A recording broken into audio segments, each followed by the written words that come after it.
With this swali imekuwa ikinisumbua for quite a while. I tried asking Shosho. You know me and my Shosho. Shosho yangu. Mungu endelea tu kumweka. So shosho yangu nishaimuuliza kama yeye ashaisoma. Shosho akanishow yeye hajaisoma. Lakini ile level yenye huyu mama ana spit wisdom. Now I'm like, hii wisdom si ya vitabu. So hii wisdom imetoka wapi? Ndio mimi nikakuja kurealize hii wisdom inatoka kwa Biblia. After nimeanza kusoma Biblia mimi mwenyewe. Yes, nimeenda kwa makanisa nini, nimesikiza hata watu kwa online wakipreach. Kuna wengine actually they are preaching the word actually. They are actually doing God's word. Lakini kuna wengine, hata unaanza kuquestion. Mtu kweli. But kuna majority of us hatujafika hapa. Na ninakwambia the way to just open yourself to God officially is you reading the word. Mahali tu huko ita Yesu, mwambie manzi nakuhitaji kwa maisha yangu, jitokezee, mimi nataka kukuona. Yesu atajitokeza. Baidha anakuanga naye kila time. Kila moment ya maisha yako, hadi saa hii ako na wewe hapo mahali yako. Mahali tu huko ako na wewe. Ni vile tu sometimes tumejiassociate so much na chenye dunia, like si kupenda kwetu, ni vile tumezaliwa tu kwa hii dunia, tumepata watu wanafanya hivyo, people are ever working hard every day, they are toiling, they don't have time even kuspare kusoma Biblia hana. Sasa kama saa hii economy si fiti, kama kuna kanika kuna do sijui nini, so people are really wanajituma huku nje. Na mimi nataka kukwambia hivi, hebu tu spare tu hata si ati 1 hour or something, spare only 1 minute, fungua tu Biblia, soma. Kama uko na katululu, fungua radio. Siku hizi kuna radio stations zenye zinasomanga hizi verses of the day. Fungua, sikiza tu hiyo verse, sikiza chenye huyo msee anasema as you're working. Kuna kwa na hiyo tea break, kuna wenye usikiza radio na katululu. Wewe sikiza, unajenga spirit man wako. But at the end of the day ukienda home, fungua Biblia, jisome. So nini kamuuliza Shosho, ulisoma? Kanisho mimi sikusoma. Sasa nikamuuliza kwa nini ya kusoma. So akaniambia vile zamani wasichana kwenda shule ilikuwa a bit risky kwa sababu wangeibiwa. And then zamani kulikuwa na mabushe na mafore. Sasa hakuna fore. So fore nasema forest yani. So mamiti hazikuwa mingi vile. Siku hizi hakuna miti by the way. So uko ushago kulikuwa na forest na wanyama. So wasichana walikuwa somehow hawangeweza kuenda shule. So yeye alikuwa part of those wasichana wenye hawangeenda shule. But mimi nikajiuliza tu swali moja. Ni kitu niliona, it's my observation I made. And I noticed mabrothers wake wenye walienda shule wamekuwa na challenges mingi. You know, it's not that their children sijui wamefanya nini. Like kuna tu kihistoria fulani. As much there is good that the education brought, at least it brought connections, good life, but not as good as the way their forefathers were living. No. Now that one I cannot. Me says compare the lifestyle ya forefathers wetu na lifestyle ya sai. Nikiangalia lifestyle ya maguka zetu wa hizo enzi. Those people are living in peace. Peace ingine nye tunatafuta sai na nguvu sana. I mean they had plenty. Sai hata sijui. We are not having plenty. Plenty is for the few. The few who are reading the Bible actually. And now the other ones, you know. The ones who are reading the Bible, they're actually living in plenty. It might not be seen immediately, But as time goes by, Mungu anawabariki na abundance ingine. Sasa nawe unaona unashindwa guy, msee sijui ni hata nakuja kukuambia story, anakuambia Mungu alimuinua, Mungu alimfanyia. To some of us we don't even believe. Why? It is the system of the world. And it has started with wakati umezaliwa, kuna mutaratara fulani tunafuatanga. Inaitwa educational system. Si mbaya by the way. Mwenye alicreate maybe alikuwa anataka tu watu wakuwe tu informed. Si ndio? Wewe ujue kuongea Ngoso. Ujue kuongea Swahili. But mimi niko na swali bado. Mimi ni mama. Hata before nizae, I always made my own observations. Nilikuwa naona mtoi anazaliwa. Mtoi si ati unamfunza unamwambia, wewe, A, B, C, D. No. Mtoto umemzaa mwaka ya kwanza.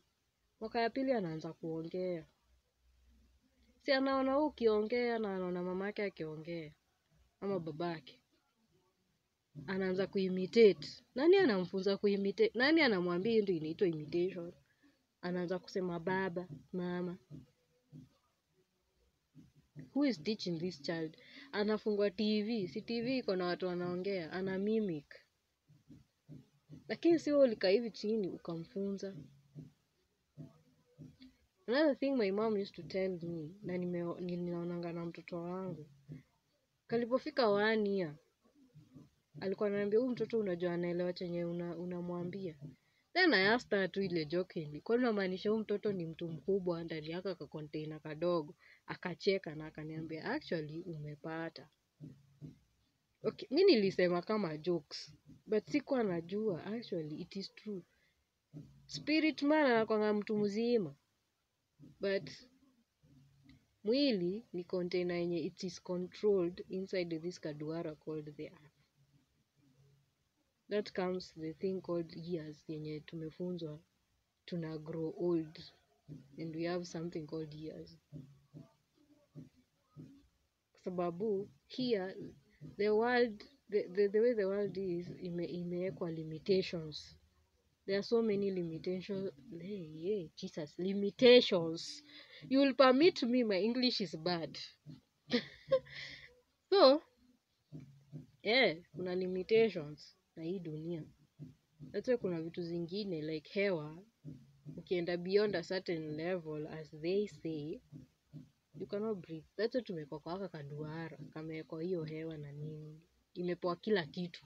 So, ukikam, we tu ujue Mungu, ufulfill Kenya alikuwa amesema na maisha yako kisha ukufe. Then urudi kwake ama uende huko kwingine. Na akapatia na manual, Biblia. Biblia. Ulikuwa uende tu na Biblia, usome. Uishi tu na vile Mungu amesema. Lakini nayo dunia iko na yake, iko na education yake. Now the one that we are actually, all of us are partakers of it. Some have decided, mimi hii kitu hapana. Mimi, I'm not following education. And it's so ironical that education tells you, when you learn me, when you will have more opportunities.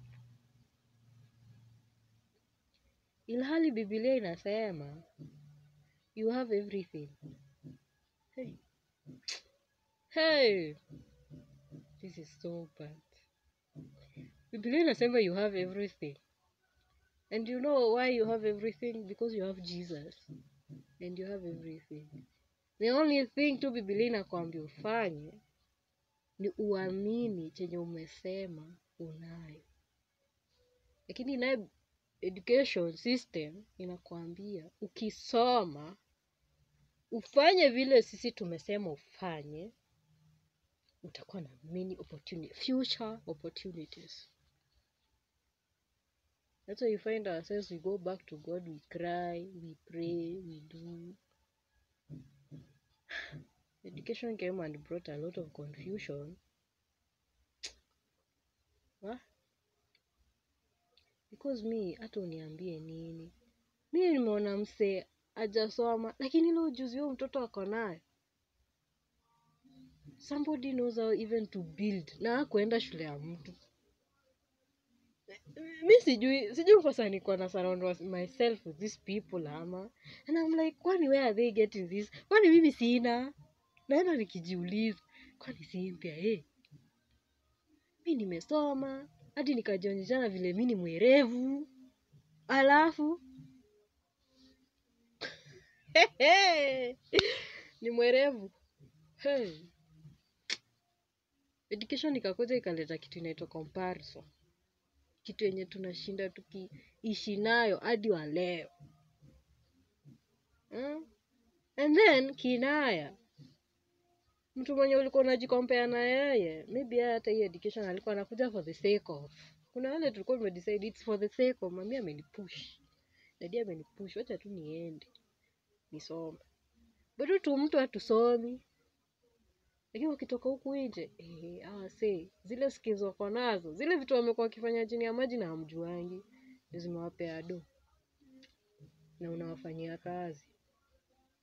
Mwenye ulikuwa unapita vizuri sana.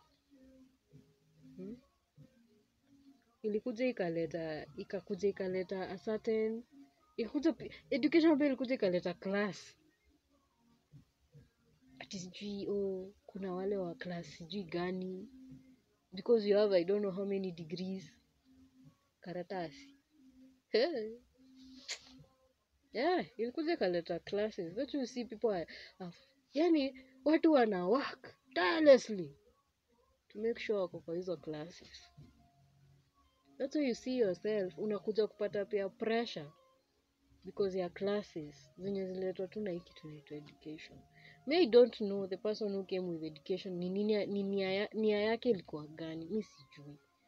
That's why you ought to do your research to know when this thing was brought, intention yake ilikuwa gani. Mi nimekaa chini, mimi bado naendelea kuresearch on why, kwa nini tunasoma, inafika yani tuko wengi, hatuna hata kazi.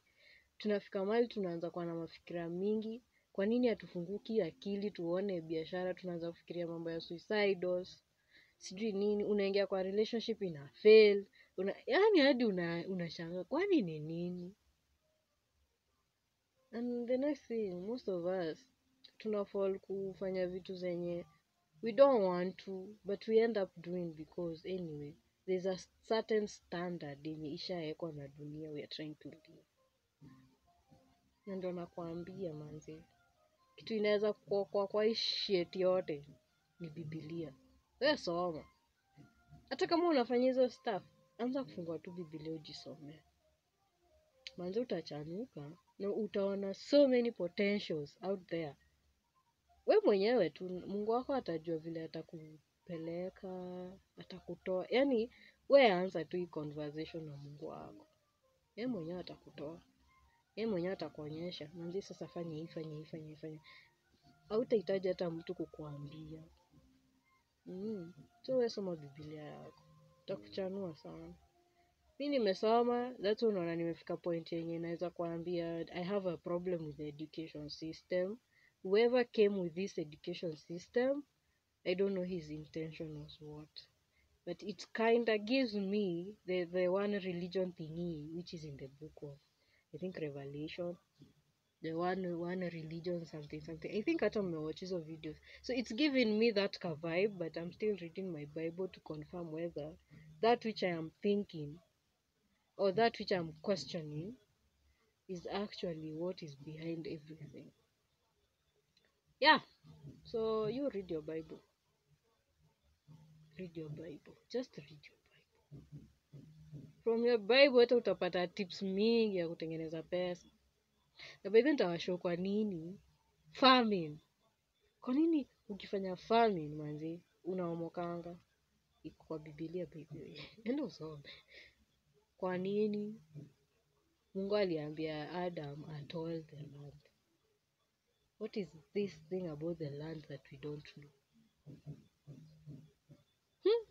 Stick for more now.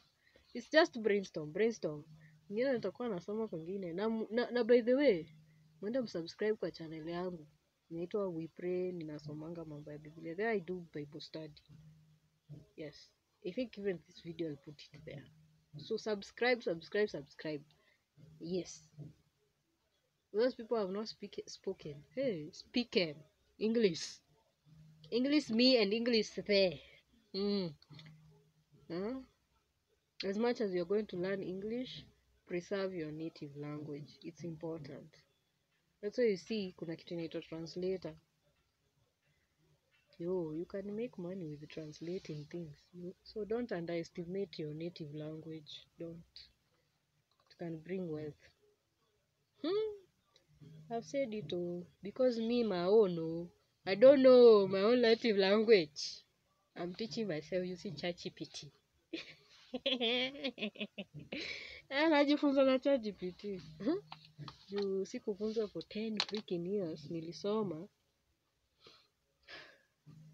Acha tu. Anyway.